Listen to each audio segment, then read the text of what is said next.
Friends, you are aware that the Sri Lanka is facing serious consequences as the protesters have seized the presidential palace in Colombo.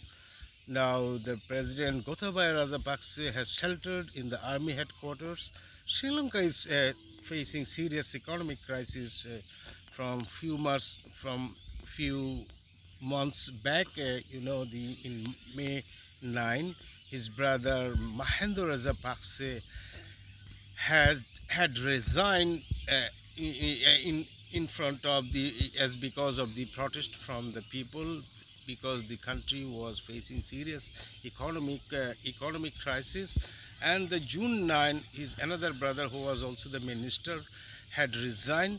The 9th of July, today, Rajapaksa, the Gotabaya Rajapaksa, has freed the presidential palace.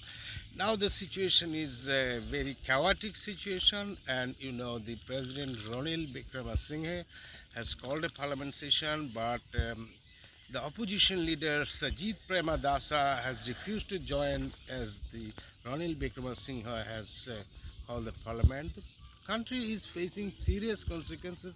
The country has no reserve at all. They has taken a serious credit from the abroad. So far, $51 billion they have credit, mostly from China.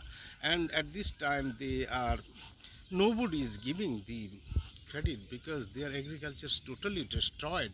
During the COVID pandemic, this country was under a huge lockdown. It's a tourism country, but under a huge lockdown, there were no tourists at all.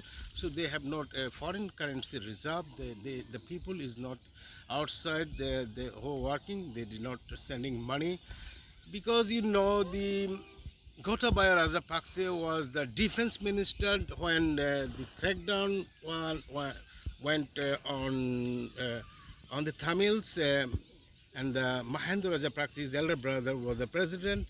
They had a serious crackdown and they had destroyed the network of Tamil. So the Sri Lankan people thought that the country will be very stable under the leadership of Gotabaya Rajapaksa, but finally they could not manage. The dynasty could not manage the country, and it's a totally chaotic situation. There is no huge, there is no energy, so people cannot run. People cannot get the food. There is no food. So it is a hunger-like situation, and what will be the end of the situation, you don't know. But tonight is very important because Prime Minister Ranil Wickremesinghe has called in Parliament session, and the opposition leader Sajid Premadasa refused to join. So if the dynasty gone, if they have the the reconciliation of the nation, if they work for the nation, that how they could manage the country, this is the big question. So we have to wait tonight and the days ahead. Maybe this country will face a serious economic crisis, and how they will handle, nobody knows. We have to wait and see. So this is the end of my video. Thank you very much for watching. Thank you very much. Bye.